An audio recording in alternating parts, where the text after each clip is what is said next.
آج مدرسے میں پڑھنے والے طالب علموں کے اندر ایک بہت بڑی کمی ہے، اور وہ احساس کمتری، احساس کمتری کا شکار ہے مدرسے کا طالب علم۔ وہ یہ سمجھتا ہے کہ ہم کسی کھیت کی مولی نہیں، ہم کسی کام کے نہیں۔ دنیا کے اندر ہم انتہائی کمزور اور انتہائی ذلیل اور ضعیف قوم ہے جس کی دنیا کے اندر کوئی وجود نہیں ہے۔ یہ انسان کا تصور، مولوی کا یہ تصور ہے اور حافظ کا یہ تصور ہے۔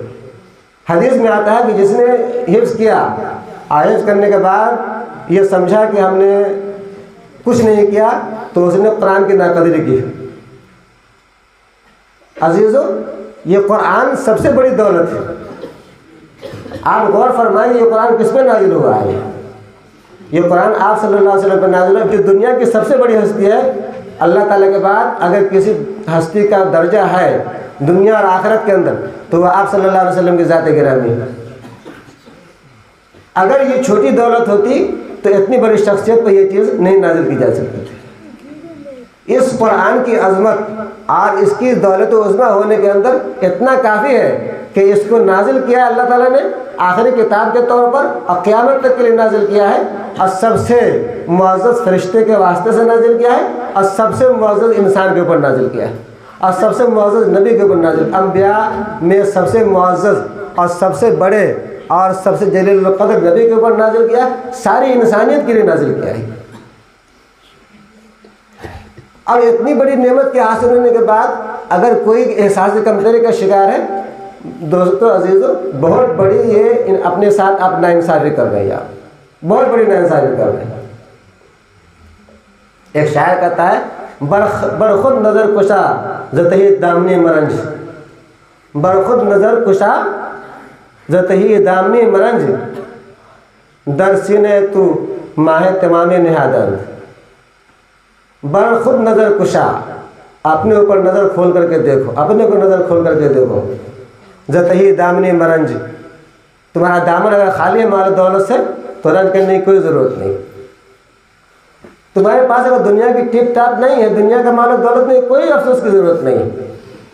لا تمدن عینیک الی ما متعنا بہ، لا تمدن عینیک الی ما متعنا بہ ازواجا منہم زہرۃ الحیاۃ الدنیا لنفتنہم فیہ ورزق ربک خیر وابقیٰ۔ یہ آپ صلی اللہ علیہ وسلم کو تاکید کے ساتھ کہا جا رہا ہے، لا تمدن عینیک، لا تمدن، آپ جو پڑھتے ہیں، جو میزان اور اونچے کی جماعت کے بچے وہ جانتے ہیں لا تمدن کون سے گا ہے اور کون کے لیے، یہ تاکید کے لیے، تاکید کے ساتھ آپ صلی اللہ علیہ وسلم کو کہا جا رہا ہے لا تمدن عینیک، آپ آنکھ کو اٹھا کے بھی مت دیکھیے ہرگز، تاکید کے ساتھ کہا جا رہا ہے الا ما متعنا بہ ازواجا منہم، ہم نے جو کفار کو سامان دے رکھا ہے دنیا کا، اس کی طرف آنکھ بھی مت اٹھائیے آپ۔ کیوں؟ زہرۃ الحیاۃ الدنیا، وہ دنیوی زندگی کا پھول ہے، وہ پھول، آپ پھول کی زندگی کیا روز ہوتی؟ آپ صبح میں دیکھتے ہیں ایک پھول کھلتا ہے اور شام تک اس کی حالت بگڑ جاتی ہے۔